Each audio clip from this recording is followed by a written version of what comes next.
You're listening to Podcast PXN, a video game podcast delivering player experience news. Let's go! What's up, guys? Welcome to Podcast PXN, episode 180. I am one of your hosts, Daniel Prindle, aka Dan is DTM on Twitter, and I am joined over Discord by the Nintendo aficionado and artist extraordinaire, Roshan Warner, at Roro. Hello. I finished swallowing my cookie just in time. Perfect timing. And Ro, it's just you and I this week. Christian is still on his way back from Japan, so he will return next week, I think. And Gage is, of course, working. So we miss you them both. Yeah. Yes. But we don't miss the people in the chat right now joining us. And thank you to every one of you watching us live and participating in the chat. Just as a reminder, we are live each and every Wednesday at 8 p.m. Eastern Time on youtube.com/@podcastpxn and twitch.tv/podcastpxn as well. The topic of the show this week, Ro, is Pokemon Presents versus PlayStation State of Play. Let's kill each other over these things. I don't know. Yeah, it's a battle to the death. But first, the show always starts with the quick bites, so let's go ahead and jump right in. First item on the quick bites row, Shinji Mikami has officially announced that he is leaving Tango Gameworks in the coming months. This was a bit of a shock, I think. Didn't really see this one coming. I guess it's not terribly surprising, but just because he freaking rocks and he could do whatever he wants, basically. But yes, please still make Evil Within 3D Tango, please. That's exactly what I was going to ask you. Like, as someone who likes Evil Within franchise, how does this make you feel? Do you think that you're still going to get it? I don't know, to be honest. I feel like if there was a third one, he would stick around for that, but I don't know. Yeah, but obviously they could do other great things, as they showed us with Hi-Fi Rush. Hi-Fi Rush, yeah, totally. And it's exciting for Mikami as well to see what he might do next, where he might go to make something else, which is, super exciting. Apparently, there was I think Imran is the one who pointed this out, is that apparently he was planning to leave for a while, but he didn't want to because he was worried if he left, the studio would shut down. But apparently with the success of Hi-Fi Rush, he was like, okay, I can leave you guys now. I'm off. See you later. Which I think is, if that is true, I think that's really commendable on his part. Yeah, that is awesome. And of course, he had minimal involvement with Hi-Fi Rush. So yeah, that's cool of him. Moving on. Playground Games has announced Rally Adventure, which is the next expansion for Forza Horizon 5. Ro, I know you're a huge Forza Horizon fan. Ginormous. We did get a brief trailer for the expansion and showed off new gameplay and teased some features. They promised new customization options coming as well, and they have promised that players can build a rally monster. Insane. Exciting. Yeah. I will continue to say that these games are absolutely beautiful, though. I'll never not say that. Absolutely. Very beautiful. You know what else is beautiful, Ro? Something you sent to us in the chat. Naruto X Boruto. I hope I said that correctly. You didn't know. Oh no. Okay, I better. You just read it. You read it because I butcher it. The Naruto X Boruto. Okay. I don't know. That usually isn't anybody's first guess, honestly. So you did pretty good. Ultimate Ninja Storm Connections launches this year with the largest roster yet. The tale of Naruto Sasuke continues and has been recut and combined with all new original story. Which, heck yeah. That was one of the, like you said, one of the predictions I made when we were doing 2023 predictions. I was like, there's going to be a new Storm game. There's been leaks and all that kind of stuff. And here it is. I'm a little disappointed that it's just like a collection of the games that have already come out. But I am excited that it's like remastered and there's a little bit of new story stuff. So that's cool. I'm excited. You know what? That's an early win for you for your predictions. Easy. But I was like, maybe this is like maybe a 0.4 or 0.5 percentage because it's kind of like a remastered collection. It's like I don't know. This is a new game per se. You said that in the chat, like 0.4, and I was like, what does that mean? Like, how do you calculate 0.4 out of that? I was like, I don't know if I deserve half a point, so maybe I'll go a little bit lower. You're a madman. I am excited for this, though. Even though it's not exactly what I wanted or even predicted, I definitely would pay for this for sure. Very cool. Very cool. Our next story, I think Gage would be very excited about, which is Sons of the Forest has hit over 200,000 concurrent players and became the #1 seller on Steam worldwide. Woo! Insane. Damn. And also, additionally, it has also sold over 2 million copies on Steam in the first 24 hours since launch. Wow. Damn. Gage was right. Yeah. That's insane. Yeah, I've seen a lot of positive buzz about it. Again, this is like you told Gage. These are one of the games that isn't going to count in the fantasy league until it comes out, right? Yeah. But if it does come out this year, Gage is looking at some pretty good points. Yeah. Got to get out of that early access so this year to get Gage points. Ooh, yeah. I hope. Did you? Well, maybe you'll tell us later if you have you played it. I have with Gage on Saturday or Sunday. Sunday. Okay. So nice. Yeah, more to come. More to come.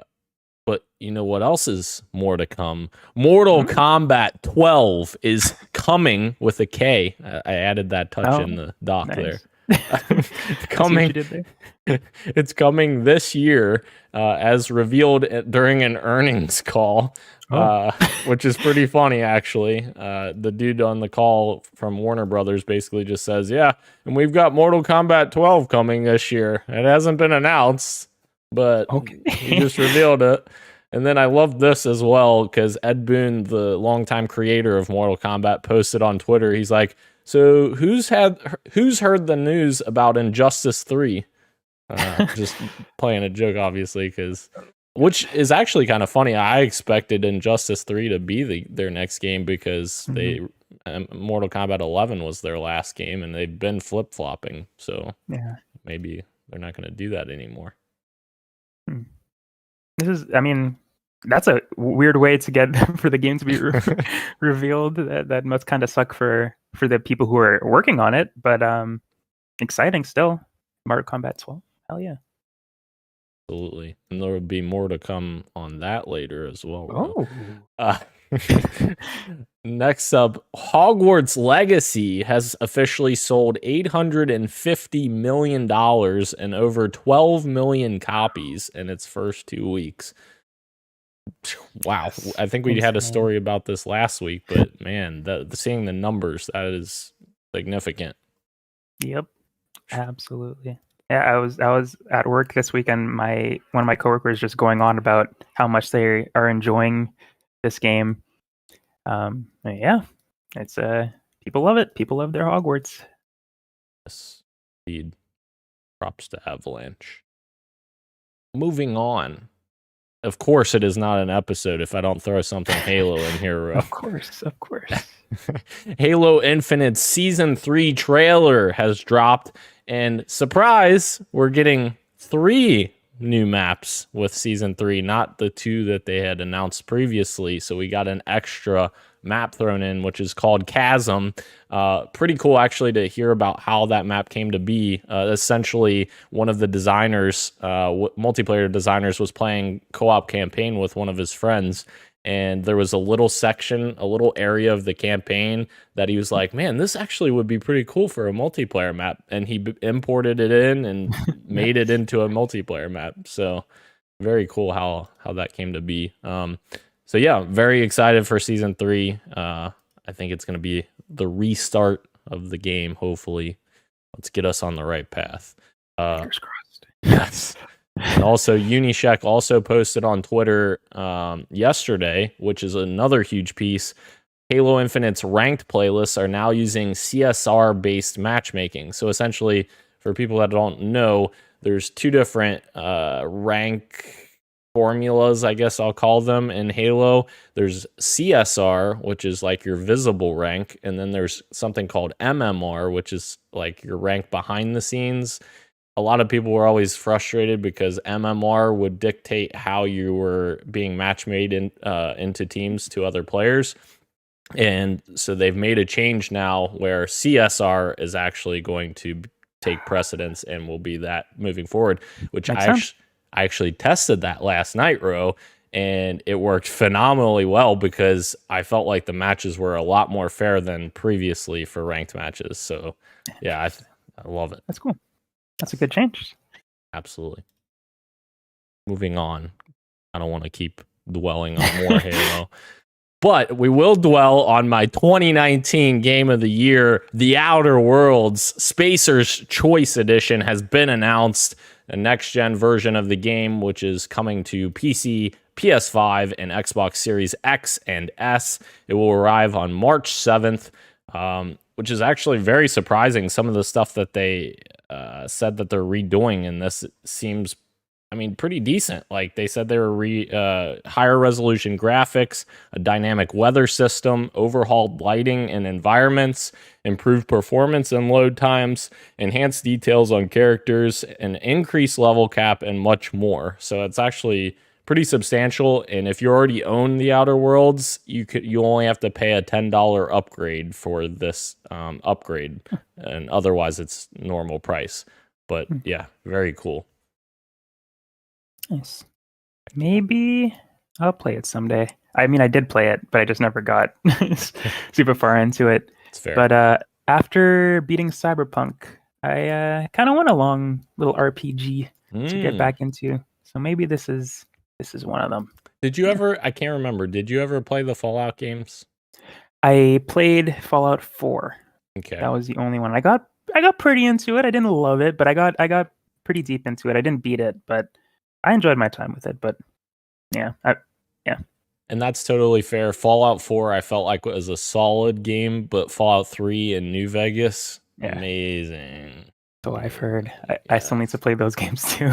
Yes, but yeah, Outer Worlds very reminiscent of that, like kind of that in Mass Effect, like had a baby. I don't know. Oh, yeah, interesting. Very good. Moving on. I feel like we've talked about this 100 times. Beyond Good and Evil 2's studio director is officially out at Ubisoft. According to a report from Kotaku, Ubisoft Montpellier staff were informed last week that their managing director was no longer with the company. Guillermo Caramana has been absent from the role since the beginning of 2023, and no reason for his departure was given. Carmona had been with Ubisoft for nearly 2 decades. Wow. Also, apparently, Ubisoft Montpellier, I'm probably butchering that, it's French, is facing a labor investigation from local government authorities due to a high number of developers experiencing burnout and going on sick leave. Ugh. Not good. Not good. Not good at all. Ubisoft is not doing so good. This game in particular is not doing so good. So, yeah, I guess, sad to see. But like you said, we've talked about it so much that these news stories aren't super surprising anymore. Where it's like, oh, someone left Ubisoft. Kind of makes sense. Kind of makes sense. Yeah. Maybe, bro, we should take these, Beyond Good and Evil 2 and, another pirate game that, we'll maybe not mention the name of Skull and Bones, that should be taken out back and shot. Because, man, I don't... They might be doing like they saying that they're focusing on Assassin's Creed, and they announced all those like what are they, like 10 Assassin's Creed games in development now? Yeah. It's like, I know Ubisoft is a big company, but it's like, geez Louise, like you're working on a lot. And then there's the Avatar game too. Yeah, it's yeah. Oh, we'll see. We'll see if all these games come out or not, and if they all do, are they going to be good? That's true. Yes, they can crank them out, but can they be good? Exactly. All right. The last quick bite here. Christian, I'm sure, is sobbing that he can't be here right now, but I'm sure he'll say something about it next week. Or maybe we'll manage to make him appear by just talking about it. Yeah, maybe I'll just call in again. Yeah. Elden Ring Shadow of the Erd Tree has been announced, and it is an expansion to Elden Ring. Officially from the Elden Ring Twitter account, Rise, Tarnished, and Let Us Walk a New Path Together. An upcoming expansion for Elden Ring is currently in development. We hope you look forward to new adventures in the lands between. Very, very unsurprising that we're getting this announcement, but Christian is cheering. Yes. Very excited. As are all the other Elden Ring fans right now. Yeah. Losing their minds. Absolutely. You know who else is losing their minds? Some people at EA, and we are going into the PXN news of the week in a new little segment I put here that says "Let's do better." I don't know. I just keep coming with these little mini segments. EA has announced that they have laid off an entire division of 200 plus Apex Legends QA testers over Zoom. Wow. There's always the worst way to do it too. It's never sit down a week in advance with the people, at least have a meeting or something in person. I know Zoom is a meeting place. It's I remember what happened with Google, with some people just showing up to work and their access card just not working. It's oh, that's because you don't work here anymore. Oh, good to know. And just go what the heck? But yeah, this is sad, and like you said in this is the do better category, and this happens a lot, and I'm wondering if we're going to get to a point where we have done better in the game industries and where we could say good job us because every week it's another situation like this, and it's often it's the same companies too. It's we're not hearing from Naughty Dog or Insomniac. It's EA. It's Ubisoft. Activision. It's Activision. It's always those three. Yeah. And it's sad. Yeah. Indeed. It's not good at all. I just can't even fathom having 200 people. If this is just one Zoom session, having 200 people on there and saying, "All right, so you guys are all let go." What? That's insane. Not good. Yeah.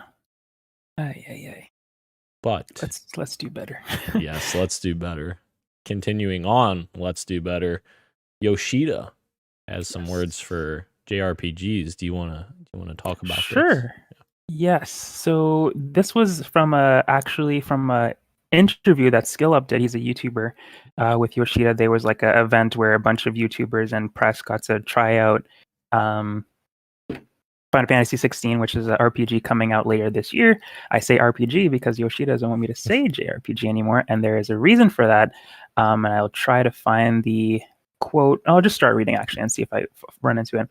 Following up on while excuse me, sorry. While there has been a deluge of Final Fantasy 16 news and impressions, one interview in question between Australian YouTuber SkillUp and Final Fantasy 16's director Naoki Yoshida has been making waves, specifically for his take on the term JRPG and how some developers at Square Enix not only dislike the label, but even consider some instances of its usage discriminatory. Following up on a comment that Yoshida had made during the Q&A section of his session about the action game genre has advanced and become the norm, SkillUp asked if the JRPG genre hadn't advanced in the same way. By SkillUp's own admission, he hadn't known what he was stepping into by asking that question. Interpreting for Yoshida, Final Fantasy 14 and 16's translation lead Koji Fox shared that the development team does not develop games with the thought process that they are JRPGs, just RPGs. I'm going to read the next quote. This is going to depend on who you ask, he specified. But there was a time when this term first appeared 15 years ago, and for us developers, the first time we heard it, it was like a discriminatory term. And I watched another video on this and to get some backup, because when I saw this, I was Really, like I always thought JRPG as like a positive thing, especially now. It's like every time I hear a new JRPG is coming, it's like, hell yeah, sign me up for that. And I feel like that's how it's been a lot recently. But I found out that it hasn't always been that way at all, and that JRPGs were honestly used in a way to separate those Japanese games from Western games, because in the earlier times of like in the early 2000s, they were just seen as bad. Like, these games are terrible. Like, let's focus on the Fallouts and the Skyrims and all that kind of stuff. And people were like, there's a interview with an Asian developer from Japan who I'm blanking on the game that he worked on, but he was at a panel where the Fez developer was Phil Fish was the guy at the panel. And the Asian developer asked, so I know you were inspired by Mario and Metroid and all these awesome Japanese games. What do you think about the recent Japanese games that have come out recently? And Phil Fish just like straight up says, your games suck. You need to get with the times. You guys are so bad. Like, I'm sorry, but I don't like your games anymore. And you could just see like the life leave his face, because he was so excited to ask Phil Fish this question. Like, he was proud of his country. And apparently like that sort of sentiment, like how Phil Fish reacted to that developer, was kind of how the culture was back then towards JRPGs. And I had not known that at all. But apparently that's how it was. And that's how these developers in Japan feel when they hear that word. And they are aware of the fact that we are a bit more open to them now, and that we see JRPGs in a different light. But at the same time, they still look at that name in a negative light because of the history of it. And I was like, that's so interesting. I guess it's kind of similar to how people view the Oscars recently, with how foreign movies are separated from movies. Like, they are movies too. Like, why can't we just celebrate them in the same way? So I think that's kind of how they are looking at it. Is like, why are you separating us from the other RPGs? That's what we're making RPGs. So yeah, I thought that was really interesting to learn about that. I just did not know that. Yeah, that is very fascinating, because like you're saying, I thought the same thing. Like, JRPG is like a genre in my head. That's just like, I didn't even think anything differently. But yeah, that's very, very interesting, and like knowing the history of JRPG and how it's seen differently by the developers. Yeah. And he was saying, and even Sony themselves, like a Japanese company, separates Japanese developed games from RPGs on their own site.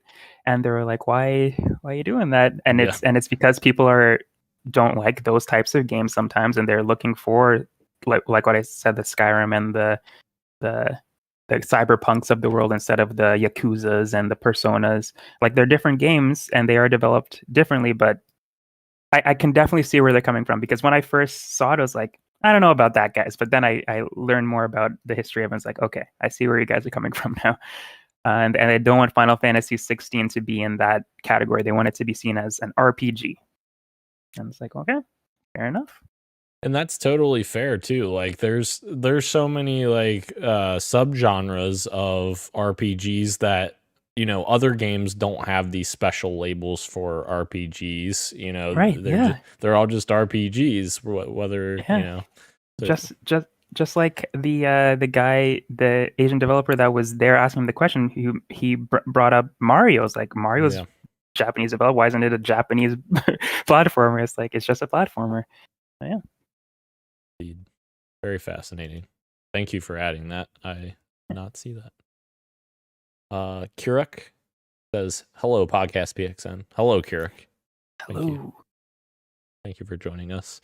We are in the middle of the PXN News of the Week, and we are moving on to another Let's Do Better moment for our little segment here in News of the Week. Atomic Heart developer Mundfish has apologized for a racist cartoon in the game. The Ukraine government is also calling for all users worldwide to avoid this game, so that's an important context to add as well. Earlier this week, PC Gamer published a story about online criticism surrounding the presence of a racist caricature within Atomic Heart. The caricature in question was found in the game's Resident Evil-style save rooms, where players can take a breather from the action and watch old episodes of New Pogody, or just you wait. I guess that's another one. A Soviet-era cartoon that started in 1969. The show can be summarized as a Soviet version of Tom and Jerry, starring a wolf who tries time and time again to get his hands on a hare. The issue is present in episode 12, titled Museum, which first aired in 1978. A statue is shown in the episode that's a racist depiction of an African tribesman. Folks on Reset Era criticized Atomic Heart for including the cartoon at all, let alone without any warning or context. Yeah, that's terrible. And like that's just another point of like, 1978 wasn't that long ago. I was going to say the same thing. Yeah. I mean, people forget like how recent these things have been happening, and it's terrible that, as a developer, you're going to put this in your game. Like, why? And maybe it's partly because they are funded by the Russians. Yeah. Man. That shows such a terrible game for my fantasy critic. My God, who knew? But yeah, that was it was disappointing to see, especially because I chose it for my fantasy critic. I was like, oh God. Right. But yeah, it's like you said, it wasn't that long ago, and maybe that's why it was included, because people are still thinking like this. It's crazy that it's like, I don't see the problem with this. Let's put it in our game because I don't know. I think context might help. Like if there's a reason for including this, explain why, or maybe explain why it's bad, or I don't know. I don't think it's I don't know. I feel like there should be reasons for stuff like this to be in media. If you're going to include stuff like this, have like a reason for it. But if it's just there because for what seems like no reason, I feel like then if there's no reason, then don't include it. Like yeah. Yeah, you're absolutely spot on. There's so many other things you could do, like build a cartoon that's fully original. Like, I mean, there's games that have done original shows, like just little cheap, goofy shows. Control has some like original animated stuff in it, I think. Yeah, absolutely. So yes, please let's do better. Let's do better, please. And speaking of doing better, Blessing Adeoye. Yes. I had to think about that for a second. I hope I did that right. Blessing Adeoye Jr. Perfect. Yes. Blessing Adeoye has a new video for us on Kinda Funny, which I thought was, I mean, a lot of people were talking about it on Twitter that I saw, and I thought it was really cool, so I thought I would add it in here as well, especially on the back of this terrible news story. So it's like one balancing it out. Yeah. But he did a video on how to fix black hair in video games. So of course, representation for African Americans in their hairstyles in video games has been terrible throughout the history of video games. Like, and he even covered that. Like, I loved his points about like, essentially, like you get afro or you get cornrows. Yes. Yeah. And it's like, that's totally true. Like that's, or you have to put a white person's, hairstyle on, and it makes, it is. I really enjoyed his video, and I thought that was really cool. Yeah, it was a really good video. I watched it yesterday too. But yeah, honestly, a lot of the times when I'm playing these games where I have the character customization, I usually don't even make a black person because I know I'm going to look stupid. So I usually either make an Asian person or a white person or just a girl that I think looks cool, because the customization options are pretty bad most of the time, and I can make me pretty well most of the times because I could just do like a bald head or you do have an afro, but usually those options don't look very good anyway. Yeah. So I just opt out with choosing a different type of character and kind of role playing in my head like who this character is instead of putting myself in the shoe. But his interview with Lienza, Roger's girlfriend, it was like, wow. It was like, that is crazy with what she went through with her hair in high school, at prom and all that kind of stuff, which is just so sad. But I think as you were saying with this whole section, we need to do better. And as Blessing said, we are doing better. We are getting a lot more customizations in games and stuff like that. So yeah, I think it's we're on the right path for sure. Absolutely. Very cool. Definitely recommend checking it out. It's on Kinda Funny Games YouTube channel. Check it out. All right, Ro, we've made it to the moment that we've all been waiting for. Every episode we wait for this moment, the Fantasy Critic check-in. Yes. Yeah, so, Ro, we were talking a little bit ago about Mortal Kombat 12 being announced in an earnings call. Well, Daniel went on there and went ahead and picked up Mortal Kombat 12 for $4 before the deadline. Little. So, oh my god! I just hope that it actually releases this year because it hasn't been announced, but they said in the earnings call it's coming this year. So that was coming. Gotta trust that dude on the phone. Yeah, I mean, right? Sure. Surely he knows. Oh my god. Yeah, I hope you're right too. Yeah, I hope so. You're filling up quick though. Oh, sorry. Yeah, yes, I am filling up quick. You're right. I need to slow down a little bit because I'm gonna run out of games, and then some cool stuff will be announced. Keurig says in the chat, "Did any of you pick up Hogwarts Legacy?" Yes, Gage did, and he got I want to say like 14 points or 16 points. He got 14. Yes, 14 points. Yeah. Yep. So. I'm currently still in last place with four points. Thanks because of my Atomic Heart choice, as we talked about a little bit earlier. Yeah. And Destiny 2 Lightfall came out. Yes. And we're just waiting for reviews. We're just waiting on reviews, but that might not even save me either. That's I true. was thinking that this would be an easy one, but the community is kind of not too happy with it. And I have an article here that I wanted to read for you, Daniel. Okay.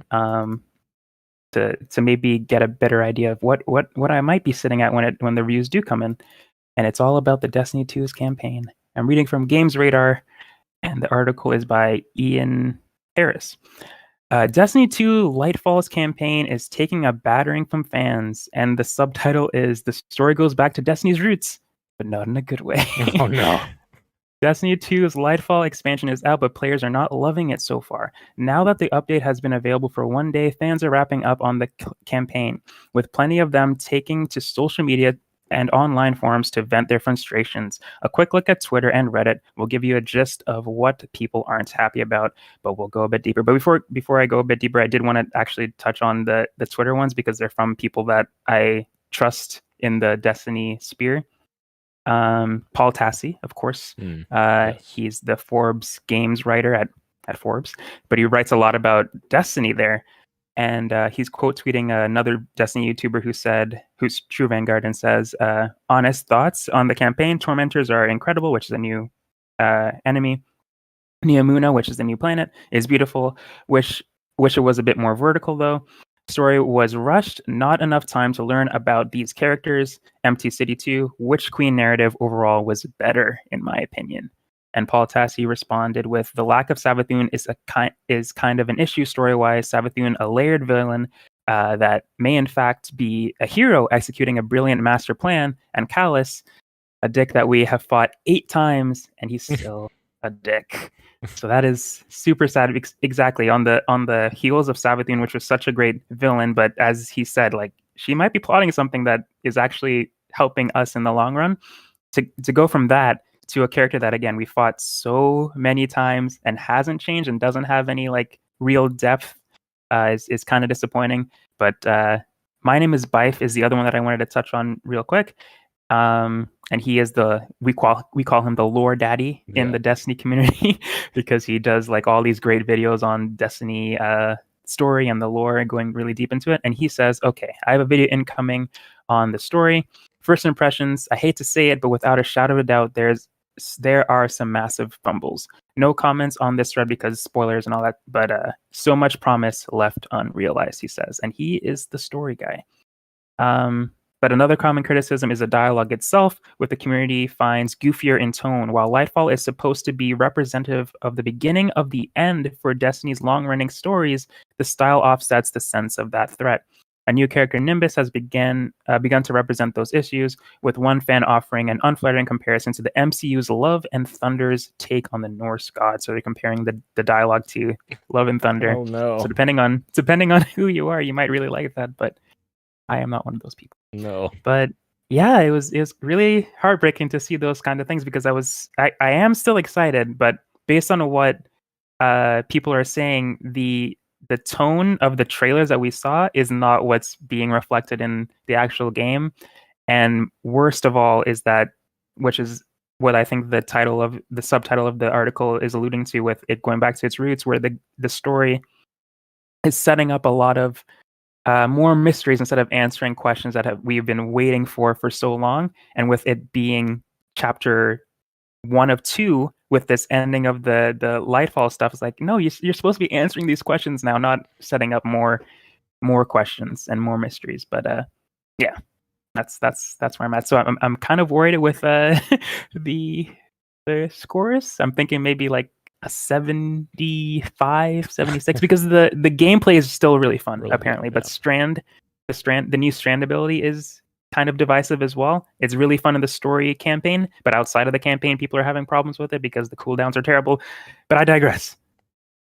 I'm scared, but I'm also excited at the same time. But yeah, I'm a little disappointed by how everything shook out. Yeah, that definitely sucks. I'm excited to play with you on Friday. I think we're gonna play it. But yeah, it seems like every time there's an expansion too, like I'll see either the Destiny account or Bungie tweet out, we're turning off this thing for this amount of time because it's broken, or like something's not working as intended. Yeah. And like, oh no. Yeah. But that is absolutely true. But it felt like with Witch Queen, they were on a uptick. Like they knew what they understood what they needed to do going forward, especially story wise, and it just feels like they again went back to the roots in a bad way, and people are not liking that. And what we were talking about a while ago is that people love it the first week, and then they find the issues later, and it's like, okay, maybe it wasn't that great, but we already are finding the issues like the day after it released. So it's like, oh god, not good. Yeah, that sucks.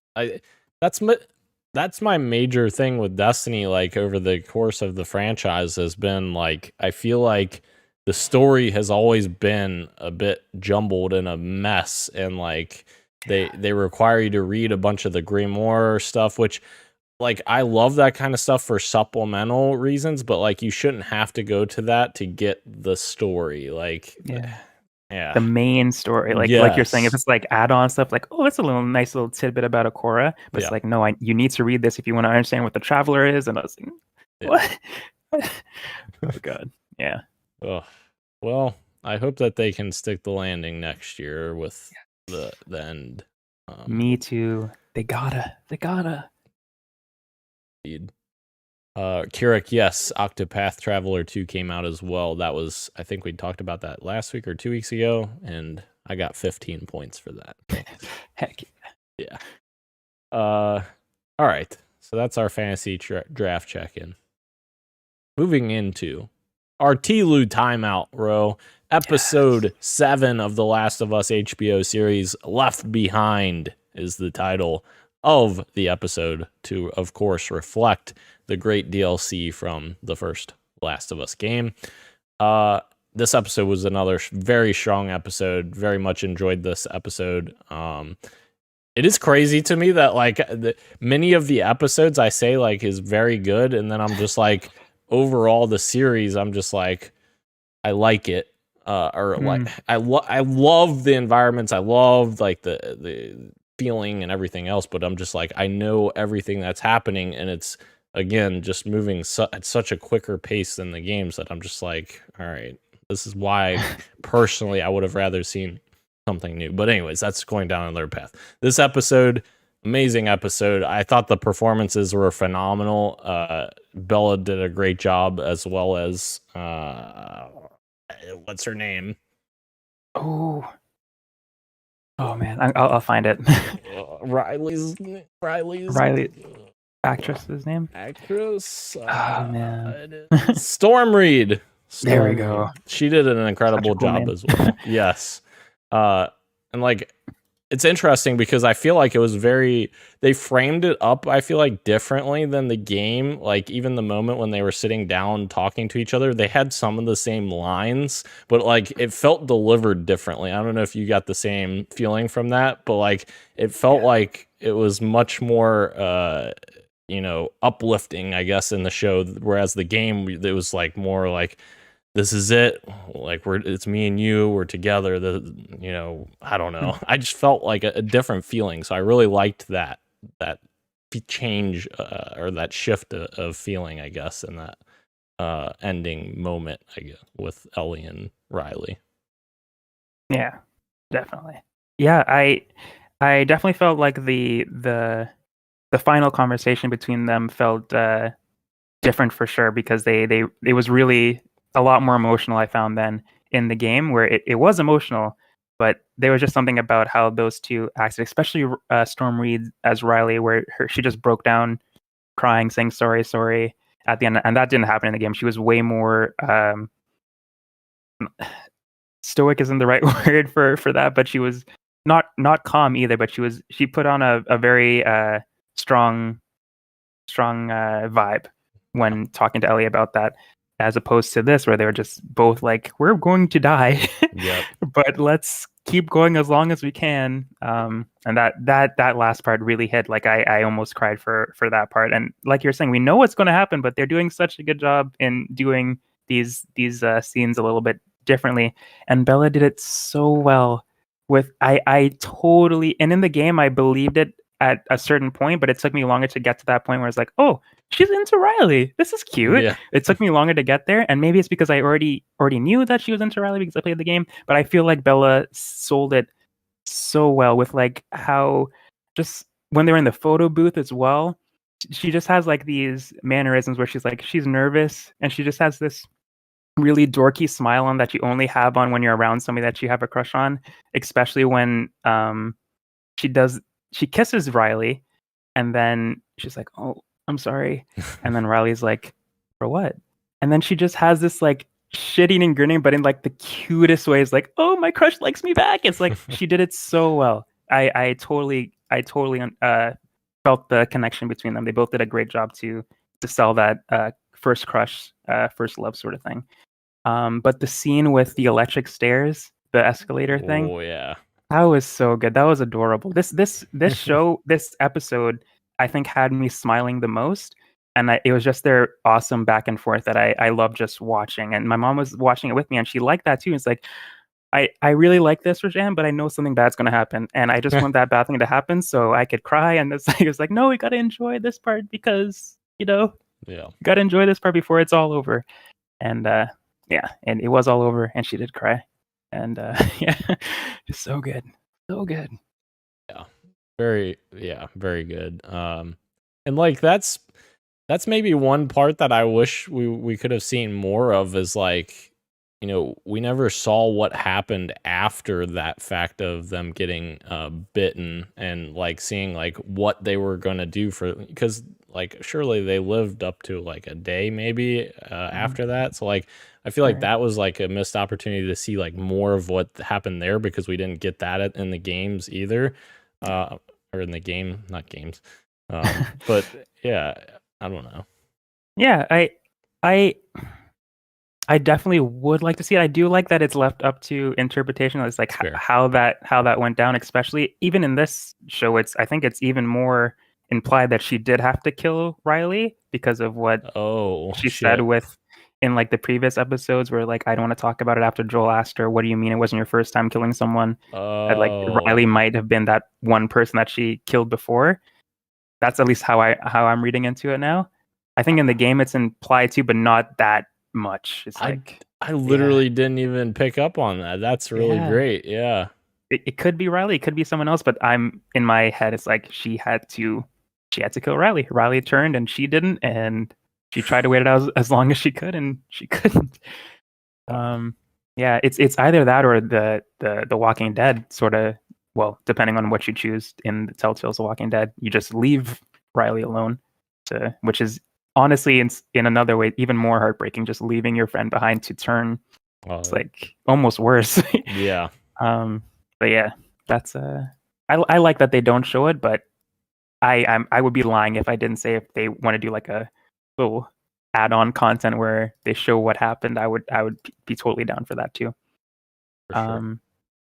Yeah, I love the very end with Joel and Ellie in the room, like him stitching it up, and Joel like at the beginning of the episode just get out of here, go find Tommy, it's fine. And Ellie coming back and stitching him up, and them holding hands like, no, we're in this together, aren't we? He's like, yeah, we're in this together, I'm not going anywhere. Yeah. And I thought that was really sweet. Yeah, that was a really great moment. I agree. Like, yeah, I don't want God, every time you say something, I think of something negative in my head about it. But like, that's my major thing with the series. Like, it's progressed so quickly. Like, I feel like Joel and Ellie in the show haven't really gotten to the point of that making sense, in my opinion. But I love that moment. Like, I absolutely love that moment. Like, if we were playing, if this show was something we were playing for hours and hours with these characters, then that moment would have been like way more impactful for me. Like, seeing that and him saying, get out of here, get out of here. But like, 2 episodes ago, or I don't know, 3 episodes ago, Joel was like, Ellie, get over here. What are you doing? Like, I don't know. Yeah. No, I feel that. I agree. And I think I am in the same boat as you, where I feel like it is rushed, but I'm just enjoying those moments. Yeah. I'm still enjoying those moments, but I also wonder if it's because we've played the games and we know how that's fair, how it went in the games, and like I wonder if my mom feels like it's rushed, because there are shows that I have no context to, and I could tell like, oh, this is feeling rushed. This is feeling really weird, and not having any. I don't know. It's what? It's very. Get your mom on here next week to talk. I will ask her. Yeah, I'll ask her how she feels about the Joel and Ellie relationship, if it's rushed or anything. Heck yeah. But yeah, I totally hear what you're saying, because there were previous episodes where I was like, can they say that to each other right now? Right. I don't know if I'm feeling that yet, but this one worked for me. Yeah. And obviously the production level of this show is just amazing. Like, HBO's done a great job. Like, just envisioning or like showing off that mall. Like, that mall scene is just incredible. Like, they got all the little pieces in there. The escalators, like you were talking about, very cool. Ellie's like, wait, these stairs can move? Like, wow. Oh my god, so good. Yeah. And Troy Baker's on next week. Yes. What? That's so cool. So cool. Did you see Ashley Johnson's character? Did you see who she's playing apparently? I heard that. I know who she's playing, but I didn't see her in the trailer for next week. Oh, okay. Is she in the next episode? I'm not sure if she is, but I saw people talking about her already, like her character, so I assumed that maybe she pops up next week. But yeah, that's kind of interesting as well how they did that. So very cool. I'm excited. Me too. All right, Ro. Moving into what you got for me. I, of course, alluded to this a little bit ago. I played Sons of the Forest on Sunday with Gage and had a lot of fun with it. We only played for like a couple hours or so, but in my couple hours, very fun survival game. I really, really enjoyed it thus far. I'm sure we'll play more of it at some point. But yes, one of the coolest components, Ro, though, is I don't know if you've ever played survival games like Rust, or like I can't even think of any other survival games. No. Okay. I will say no. I think I might have, but I don't even remember. So I'll say no. Well, so essentially, like one of the major components of this type of game is like resource gathering. Like you got to chop wood, and I guess Minecraft sort of is like that, a lighter version of that. So like you have to Animal Crossing, that's fair, actually. No, that's fair. Animal Crossing, that's survival game. Yeah, I mean it could be. It's a light one, Yeah. But you have to gather resources and everything else. But like one cool thing that this game does that a lot of people have been lauding is it introduces a character called Kelvin, which Yeah. I have heard about Kelvin, yes. It's very cool. Like he has like no, I don't know. I haven't gotten like, we haven't played much of the story yet or anything for me to like have a grasp on like if there's a story or canonical reason for Kelvin, but Kelvin essentially doesn't talk or like respond to you really at all, but you essentially hand him a note that says like what you want him to do. So like if you want him to gather sticks in the area, you can tell him to gather sticks in this range and tell him how big of a radius to look for sticks, post it on him, and he just does that. He literally brings sticks to you. That's awesome. Yeah. And like you can tell him to like clear forests, so he'll start chopping down trees all around you and bring back the tree stumps like to you. So like it takes the unfun parts of survival games and makes it exciting because like he's doing all the resource gathering and then you're just doing all the survival stuff, which is really, really cool. Yeah, it's very fascinating. I don't think any game's ever done this before. And yeah, Kelvin. Oh, I did see that. Sorry, one last thing. I did see a really funny clip. So apparently they told him to cut down trees in an area. Well, they had built a tree house and he went and cut down the tree that the tree house was in. It just destroyed everything. So that was kind of a funny gap. That's exactly how I heard about Calvin. It was like these clips of, it's like, all right, Calvin, go get some trees. And it's like, all right, on it. And he goes like destroys like a house to get the tree stones. Like, that's awesome. I love that. Yeah, it's very good. So yeah, had some fun with that. Nice. But Ro, what you got for me? Nothing. I have not played anything this week. But now that I'm off, I might play some more Yakuza, Destiny, for sure on Friday. But yeah, I haven't been up to anything gaming this week, unfortunately. Destiny on Friday. Let's go. All right. Moving into the topic of the show, Ro, but before we dive into Pokemon Presents versus PlayStation State of Play, I do have a little bit of a Pokemon news story here that I inserted as well. Pokemon Company has announced that they are giving a $200,000 donation to global giving for earthquakes in Turkey and Syria. They said that their hearts are with the people of Turkey and Syria affected by the recent earthquakes to support children and families in need across the region. The Pokemon Company International is donating $200,000 to its partners and for the Earthquake Relief Fund. To learn more about Global Giving's efforts, you can visit www.globalgiving.org. So I thought that was really cool. And by default, I almost said Nintendo. By default, Pokemon wins this. No, hell yeah! So they just have to buy their way into it. Is that what you're saying? Exactly. No, that's it's awesome. That's a really good move on their part, especially when you have the money. Why not share it to people in need? Very good. Heck yeah. All right, Ro. We're going to go down to some breakdowns here. Pokemon Presents gets a breakdown here from Wario64 on Twitter. We love you, Wario. I don't know how organized this is going to be, so you may have to help me with this because... It looks like it's organized from the beginning to end. Okay. Yeah. Perfect. Okay, so they announced that Pokemon World Championships 2023 is taking place August 11th through 13th. Very cool for the competitive community there. Mm-hmm. Pokemon Trading Card Game Classic Premium Set has been announced, which I thought this looked fascinating. From what I saw of it, it's essentially like the classic cards, right, with this set? Mm-hmm. Yeah, and they have like a cool new like backing to them. It doesn't have the blue Pokemon stuff, so it's like a collector's item for sure. And it comes with like one of those battle. I don't even know what to call it. A battle station, battle board. Yeah, and it's pretty sleek. It looks cool. Yeah, it does look cool. We got a brand new Netflix series announced, which those never go poorly, right? Never. No. Especially when it's an anime. That's true, actually. That's fair. Pokemon Concierge, which is a stop motion animation from Dwarf Studio. We've got a little screenshot of Psyduck. Let's go. I remember Psyduck. Yes.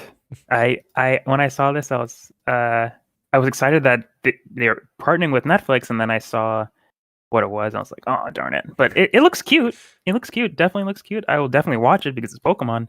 But I was expecting it to be like a short mini series following like a new trainer or something. But looks like it's like a cute little, it's again Pokemon. Essentially, it's for kids. I'm just still into it, so it's really my issue. But yeah, I think it looks cute. Totally fair. Totally fair. Zacian, is that right? Okay. Oh, I don't even know. I think Zacian. Zacian. Yeah, I'm not sure actually. I totally forgot how to say this Pokemon's name. I'm gonna go with your Zacian is coming to Pokemon Unite. Zacian's Wheeled event boss rush mode has been announced, I guess. Good for them. Sure. Yeah. We're excited. I definitely fell off of Pokemon Unite. I enjoyed it for like the first month, and I fell off. But yeah, I'm glad they're still updating it though. That is cool. We also got some cafe remix updates. Pokemon Cafe. Yeah, so you could imagine my excitement so far watching this. Yeah, how hyped I am. It's like, oh wow, yeah, new Netflix series. Okay. Pokemon Unite got updated. Pokemon Cafe. Wow. Okay. All the things that I'm not interested in. Yeah. Oh my goodness. But we also got Pokemon Masters X, which yay! I mean, I don't know what that is, but it's the mobile Pokemon game, another mobile Pokemon game that has like all the iconic Pokemon characters, and you could battle against them. Apparently, it's cool. Not my cup of tea either. But they introduce Hop and a couple of other characters. I think Lily. Yes, the Hop's Zapdos. It's like a variant, I guess, on that Pokemon. Oh. I'm blanking on the name of the character, but oh well. They introduced some new characters to the enormous cast to that game, which is cool. Yeah. And then moving into the meat and potatoes of the show. Now we're talking. Pokemon Sleep is real, bro. It's back. Yes, it's back, and it's releasing later this year, or I don't know. I have to double check on that actually. Pokemon coming is summer 2023. And yes, it's a game that makes you look forward to waking up in the morning. Yes, I didn't have a reason before, so I'm glad Pokemon Sleep is on the way. Are you gonna, in all seriousness, are you gonna use this? Do you think? I think I will. I think I'll give it a shot. I mean, I don't do anything else when I'm sleeping besides sleeping, so that's fair. May as well add a little something to wake up to in the morning instead of the awful Twitter. Absolutely. Yeah, I think this is cool. It looks kind of silly, but I like silly. Well, and like there's a lot of sleep apps out there that people actually say helps with sleep cycles and stuff a lot. So yeah, it'd be a cool obviously Pokemon skin of that. So that's cool. Yeah. We also got Pokemon Go Plus that was announced, which can be used with Pokemon Sleep and Pokemon Go. Actually, Dan, it's Pokemon Go Plus. Oh, I know. It's literally plus. What? They said plus. Why? I don't know.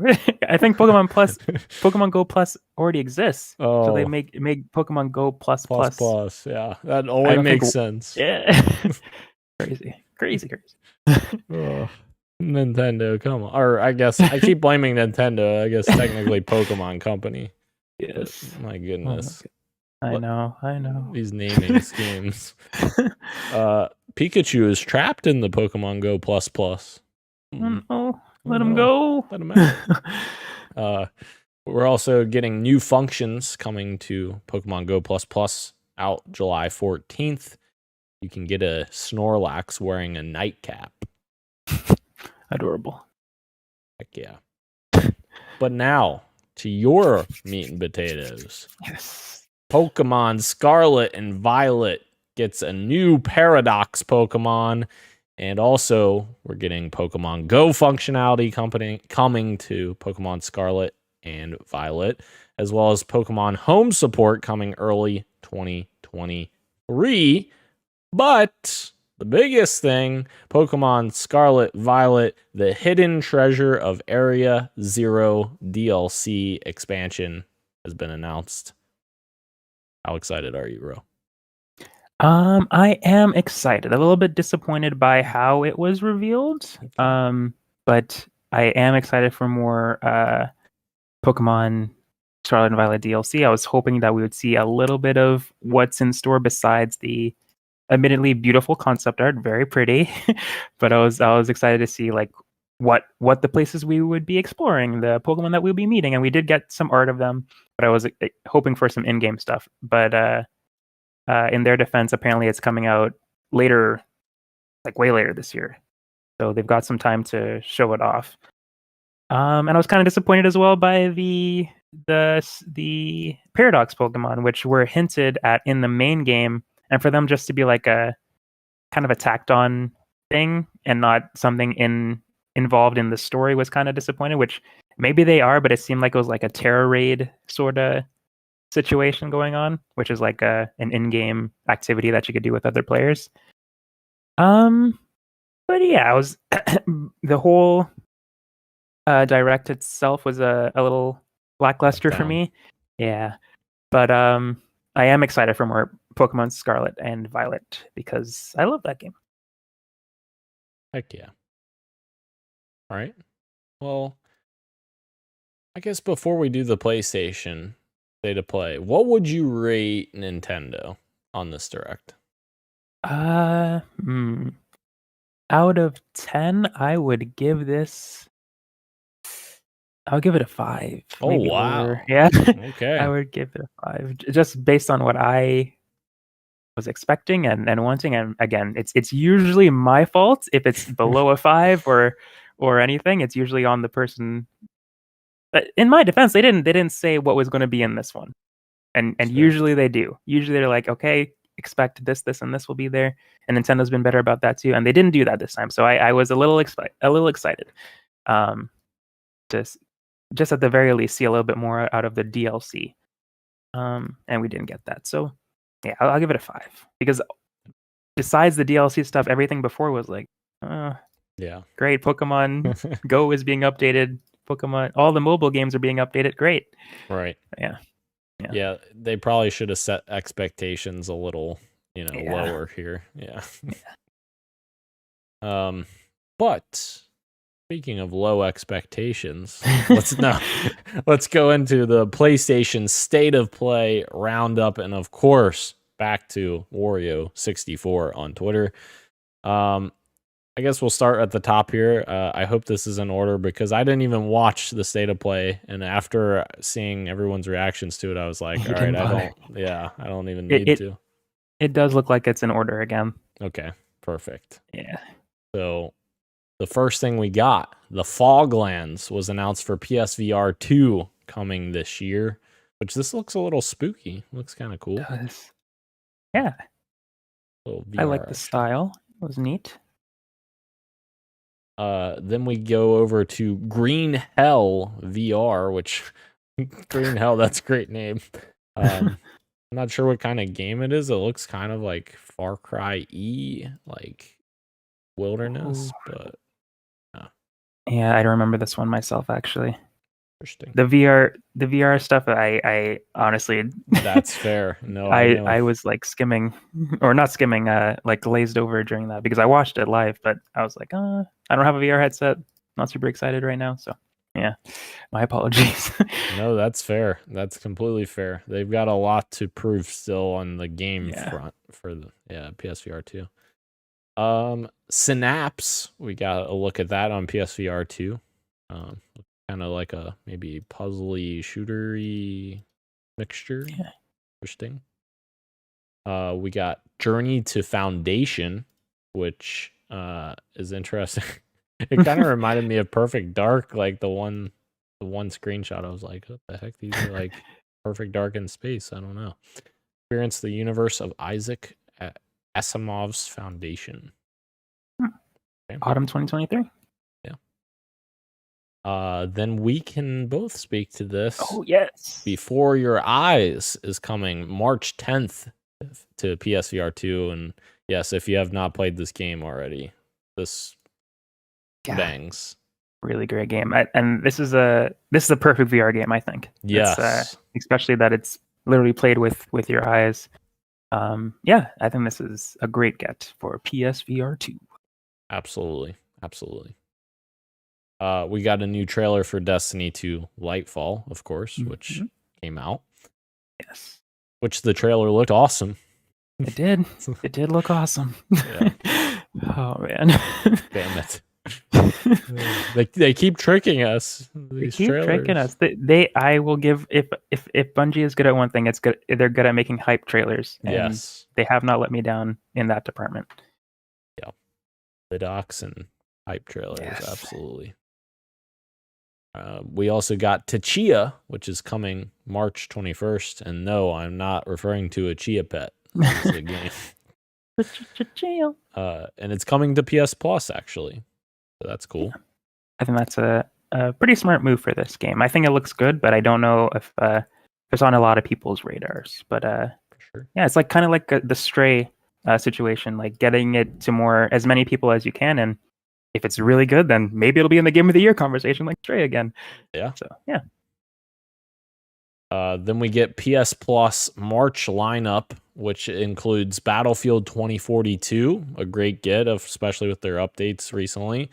Minecraft Dungeons, which is the irony is real on that, because of course that's a Microsoft published game. Code Vein, and much more. That's pretty cool. Pretty solid lineup. PS Plus. We Humanity.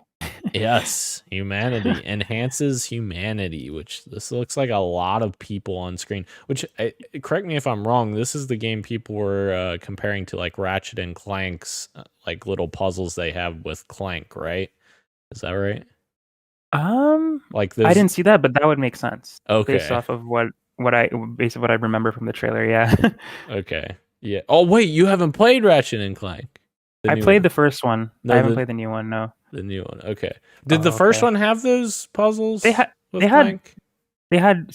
sections where you played as Clank. I don't know if they're the same as in the new game. Maybe in the second game it's like even more like this. But I can see the comparison, even with just playing the first one. Yeah, I can't even remember. I can't differentiate between the two in my head at this point. And yeah, this one looked very interesting. Yeah. Very interesting. Very interesting indeed. We also got Goodbye Volcano High coming June 15th. Yes. I was interested in this game. I don't know why my hype levels are going down the more I see about it, but I think I'll still play it. It's giving me We Are OFK vibes, which is not good because I was also excited for that game, and then it came out, it wasn't as I expected. But this seems to be a little bit more promising than that in the type of game that I am expecting. Again, being a little bit more trepidatious now, but still interested. Like a cool little interactive cartoon, essentially, and it's like about not high school ending, but also the world ending because the meteorite is coming to kill them all because they're dinosaurs. But yeah, that's cool. That's insane. I did not know that was the premise. That's crazy. Wow. Oh man, that makes me cry. Yeah, it's so sad. Yeah. Oh my god. Poor dinosaurs. Of course, we get Naruto Boruto, which I butchered that again, but we talked about that earlier. Yes. Looking good. Yeah. Baldur's Gate 3, which is coming out August 31st for PS5. Very nice. Very nice. Wayfinder, which if I was not told, this kind of looks like Fortnite, certainly a little bit. Yeah, I'm trying to remember what type of game this is. I think it was like a MMO sort of game. But let me check real quick. Wayfinder is a. Okay, it's not telling me. It does give like that kind of MMO-esque vibe to it. Yeah, it is a massively multiplayer action adventure game. Gotcha. Apparently coming soon. Play the beta right now, apparently. February 28th. Yeah. I want to say that we've seen this before, actually, now that I'm looking at a trailer, like even before now, but maybe I'm wrong, because what I was going to say is like so many games look like this now. Yeah. Especially the MMO ones. It's like it's kind of hard to stand out. Yeah, for sure. The graphical fidelity doesn't quite hit that, next level because it has more. Yeah. We got Zangief for Street Fighter 6. Yes. They revealed Tim and one new character and Cammy in that little Street Fighter section, and they all look fantastic. Lily is the new one? Lily is the new one, yes. Okay. Yeah. And they all look really fun. Especially Cammy. Cammy's looking good in her new outfit. Very cool. I'm not a big Street Fighter person, so I didn't know any of these characters, but I am definitely have been admirer from afar. I haven't played a lot of them, but I've liked watching people play them. But I think I'm actually going to play Street Fighter 6 for sure. Heck yeah. Resident Evil 4 remake got a new look, which I've been trying to avoid stuff on RE4 remake just because I just want to, enjoy it when it comes out. But these screenshots that he put on here looking real good. A lot of people were saying, because as you heard from the online chatter about it, that this straight play wasn't that exciting, but a lot of people were saying that this is what saved the show for them, like this showing of RE4. And I admit, as not a horror fan, it did look awesome. It did look really fun. Heck yeah. They're doing the damn thing over there at Capcom. Yes. They're also doing a special demo that's coming soon for it, so that'll be cool to look out for. I think they did the same thing for RE2 remake and 3 remake, so very excited to play that. And then they closed the show with 15 minutes from Suicide Squad. In Row, it has not gotten the best reception online. It has not. Yeah. No. I feel like 15 minutes may have been too long, but I'm glad they showed us, because now I know I shouldn't be super excited for this, at least for my type of taste. And it looks more like a shooter, and then like an action melee sort of game that we know Rocksteady, right? Yep. Yeah, Rocksteady to be known for. And because of that, all the characters kind of felt similar. I know that they have like their own abilities and stuff, but like moment to moment, they're all like just shooting the same, apparently literally the same guns, because the loot pool is like kind of shared. So a gun that Harley Quinn can pick up, so can Deadshot, and so can King Shark. It's like, that's kind of lame. But yeah, I wasn't super. Yeah. Sorry. No. I was going to end by saying I wasn't super impressed by what I saw. Yeah, I got the same impression that you got, where it just felt very samey, like seeing the different characters. Like, obviously they have different abilities that they kind of showed off, but like it did feel very samey, just like moment to moment gameplay, switching between the characters. So that is a little disappointing. And like you're saying, like Rocksteady's bread and butter is melee combat, and like there's not really, I don't know that they even showed any melee combat in this. So yeah, it's not looking so good for Suicide Squad. Yeah, and I'm interested in where the story's going, though. Like seeing Wonder Woman pop up was really cool, and her having that the interaction with Flash was like, that's cool. I want to see more of that. But it's just like it might be one of those games where I play it to get to the next cutscene, and I for what it's worth, I have played games like that, and I've had and enjoyed it enough because the story was really carrying it. But I don't know if Suicide Squad will be that. I could always just watch it on YouTube at the end of the day. But it's and we've talked about it on the show before with this live service kind of epidemic that's going on in the games industry, where they're just attaching it to stuff that doesn't really fit that sort of style, and it's kind of hurting the end product.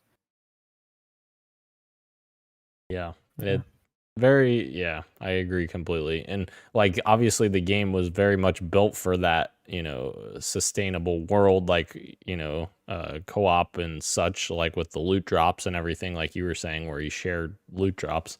So it is a little disappointing that it doesn't look like it's going too well. But we also got a little bit more information as well after the event ended from the Q&A page, which there's a couple of questions here. Does Suicide Squad support cross-platform play for online co-op? They said yes, so that part's good. However, they also asked, is an internet connection required to play Suicide Squad? And they said yes, an internet connection is required to play via solo or online co-op. So, oh boy. Yeah. And if it's one of those situations where you, like, if you're playing on PlayStation, for example, where you need PlayStation Plus to play single player by yourself, it's like, that's even worse. That is a great point. Yeah, my goodness. I hope it's not the case, but yeah, that always sucks when especially when the option is there to play by yourself that you literally can't without internet connection. Yeah, that's a little sucky. Kirik, thank you for joining us. You almost made it to the end. Almost. But all right, Ro, what would you give the state of play? Ooh, I would give this one a 6. Better than the Nintendo one, because they set expectations. That's fair. They did tell us exactly what we were going to get, and I give it a low score just because of what they showed off wasn't super great, especially the Suicide Squad stuff. I am excited for Goodbye Volcano High, and Resident Evil 4 looks really cool, and Street Fighter 6. Street Fighter 6 was awesome. But besides that, I knew Chia was coming. Great that it's coming on Game Pass, but I knew about that, and I'm excited for that. But a lot of the other indie games that they showed off didn't really hit with me. So yeah, 6 out of 10 for me. Yeah. And obviously a lot of PSVR 2 titles, which some of them looked pretty cool, but like, again, they're still looking for that killer app to bring everyone into that, ecosystem.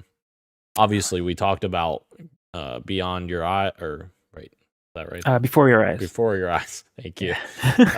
Before Your Eyes being a great title for that, but obviously that's just ported over from PC, so like, we need some original content to actually get people invested in the ecosystem, or, Sony, let us use it on PC, because that would be a big thing too. That'd be huge. Yeah. I didn't rate the Pokemon Presents because, like, obviously that really wasn't geared towards me. So I don't think that would be fair for me to give that one a grade. But this one, I think I'm probably about the same realm as you, like 5 or 6 for state of play as well. Yeah. So, all right. Well, do you have anything else you want to talk about in regards to our state of play versus Pokemon Presents? No, not in particular. I'm excited for the next one. Excited for the next one for both of them, from Pokemon and PlayStation. Excited for what's next. Yeah. The next Nintendo Direct is very soon with Mario. Right, movie. That's true. I am excited for that, actually. Very excited for that. It's gonna be good. It's gonna be good. Oh, that actually reminded me. Mario movie was pushed up 2 days. Right. Yeah, to the 5th of April now. Yeah. I think so. Yeah. Very cool. Very cool. Very cool indeed. All right. Well, Eric is gone now, but thank you to everyone else that has been joining us live on YouTube and Twitch, as well as podcast services everywhere, including Apple Podcasts, Google Podcasts, Spotify, and everywhere else you get your podcasts. Thank you, Ro, as always. Thank you. I am Daniel, and this has been Podcast PXN, and we are out. Much love, and keep on gaming. See ya.